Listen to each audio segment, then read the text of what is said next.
So for this video, what we're going to be talking about is Meddler's quick gameplay thoughts that they did the last time, which was actually a preseason dev update, number 2 for the matter of fact, and in it they talked about runes. You might have seen this in some other people's videos already, like Redmercy and such, but pretty much what the idea for runes is they're no longer going to make the stats dictated by the secondary tree that you take. So right now, if you went Precision into Sorcery, you might get a little bit of extra like attack damage or attack speed or something once you get Sorcery because you came from Precision. Now they're separating that and they're saying, hey, if you want to go Precision into Sorcery, your stats will be dictated at the bottom actually, and those stats could be 1 slot is for offensive stats only, 1 slot is for defensive stats only, and 1 slot is a free choice of offensive or defensive stats. On top of that, within those offensive stats will be attack damage, ability power, attack speed, and scaling cooldown reduction. In the defensive, it will be armor, magic resist, and scaling health. They're not considering HP regen, flat CDR, and scaling magic resist. And for a picture of what this looks like, it'd be like this. In this particular example, they have someone taking domination, sorcery, and at the bottom, it looks like they have an offensive stat of attack damage for 5.6. This looks like it'll probably be another one of something we'll see here, and this will probably be like the defensive slot.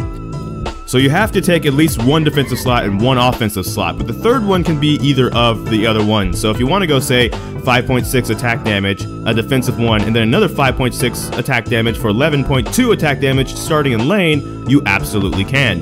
And as someone that, if you knew me back in the old days before Rune Reforged, loved to experiment my rune pages, I hated standard pages. I felt that, you know, like the magic resist glyphs or something, that wouldn't really save me if a Fed LeBlanc roamed down from mid and blew me up unless I was rushing Hexdrinker anyways. So I'd go all in on a stat, like attack speed, and make sure that, you know, if I'm trading with somebody, yeah, I have less damage, but I'm hitting them so many times once the minigun stacks with the extra 41%. And then when you buy boots, if you max the minigun by level 9, back in the old days before they nerfed the minigun, of course, you'd have 200% attack speed by level 9. They nerfed that. They actually did buff it back and revert that nerf in 8.3, but the old system doesn't exist anymore, so that's not a thing that can really be kind of a thing anymore, unfortunately. But stuff like that, or I'd go all in on attack damage and either make sure that even though I'll be attacking slower a little bit because I don't have attack speed, Jinx does have some built-in attack speed with the minigun, my rockets would hurt a little bit more, but more so than anything else, my CSing would be perfect with that extra AD, because then, if I can't, you know, win lane, at least I can scale up, play safe, and then get my items and win that way or something. Like, that kind of a concept I really liked about the old system, even though I understand the old system overall, I guess, wasn't good long-term or maybe even healthy for the game when you had stuff like, you know, crit runes, which even that I experimented with, because you get like 10%, I think, crit in runes. It was either 10 or 20% just in runes. Pretty much start lane with a zeal item if you went all in with that stat, and it was crazy.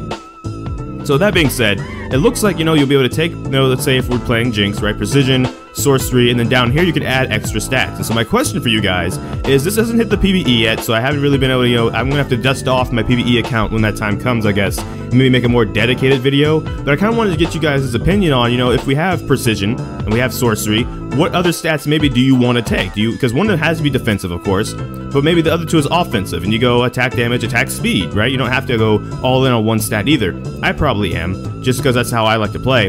But like, case in point, if you go Precision, maybe you want to stack that as fast as possible. So you go attack speed, and then you'll worry about damage when you get your items. Or vice versa, you get damage in these extra for CSing and stuff like that, because maybe your CSing is a bit struggling. And that's kind of what I want to make this video a little bit too, is depending on your elo, I want you to still weigh in on your opinion. Maybe something that you struggle with, you might, you know, decide these stats will be a little bit extra different for you, versus someone who has everything put together, they might experiment with something completely different. And that's kind of what this video is about. I know I'm probably going to experiment if I ever, you know, do dust off the PvE account and get that fired up and good to go. But I am a little bit curious as like Jinx players what we're thinking maybe is or is not good. But that's all for this video. So thank you so much for watching this video. Make sure to comment down below with what you think would be good bonus stats and such like that. But that's all for this video. Make sure to like, comment, and subscribe. Hit that bell notification because that's the actual subscribe button. But I don't know which video will be next because life can have a lot of kinks. So until next time, take care. GG, get jinxed. Thank you for watching and enjoy pizza responsibly.